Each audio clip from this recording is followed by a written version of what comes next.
অনেক ক্লাস হচ্ছে, সারাদিন ফেসবুকে শুধু তোমাদের দেখি এবং হাদিকে, কারণ আমার সাথে বাইরে অ্যাড আছে, বাইরে দেখে আমার পোস্টগুলো। আমি মন থেকে দোয়া করি তোমাদেরকে। দোয়া মানে কি দোয়া সেটা বলা যাবে না। আমি বলি তোমাদের সবকিছু আমি সাপোর্ট করি, আমি নিজে ধারণ করি সেটা। আমার খুব ইচ্ছা ছিল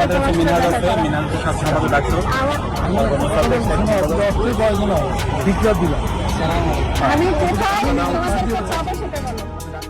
ঢাকা বিশ্ববিদ্যালয় আর তার কেন্দ্রবিন্দুতে ডাকসুর ভিটি আবু সাদিক টাইম, যেখানেই তার পদালোচনা সেখানেই যেন স্বতঃস্ফূর্তভাবে জমে উঠছে মানুষের ভালোবাসার ঢল।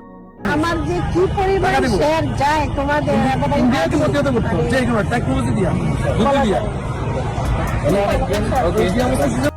তাকে এক নজর দেখার জন্য, তার পাশে দাঁড়িয়ে একটি সেলফি তোলার জন্য মানুষ যেন হুমড়ি খেয়ে পড়েছে।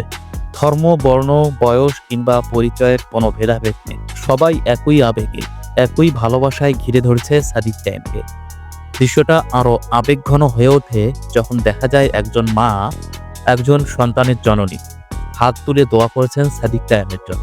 সেই মুহূর্তে আশেপাশে থাকা ঢাকা বিশ্ববিদ্যালয়ের শিক্ষার্থীরা ও সাধারণ মানুষ ছুটে আসছেন তার সঙ্গে সেলফি তুলতে। সাদিক টাইমও বিন্দুমাত্র বিরক্ত না হয়ে হাসি মুখে সাধারণ মানুষের সেই আবদার পূরণ করছেন।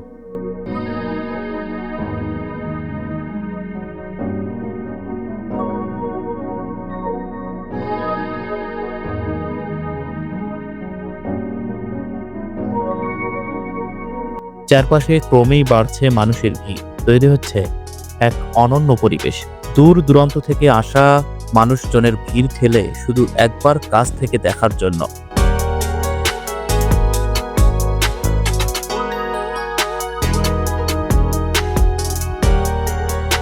একটি ছবি তোলার জন্য কিংবা সামান্য সময়ের সাক্ষাৎ পাওয়ার আশায় ছুটে আসছেন। এই জনসমাগম, এই ভালোবাসা সব মিলিয়ে সাদিক টাইম যেন হয়ে উঠছেন মানুষের আস্থার এক জীবন্ত প্রতীক।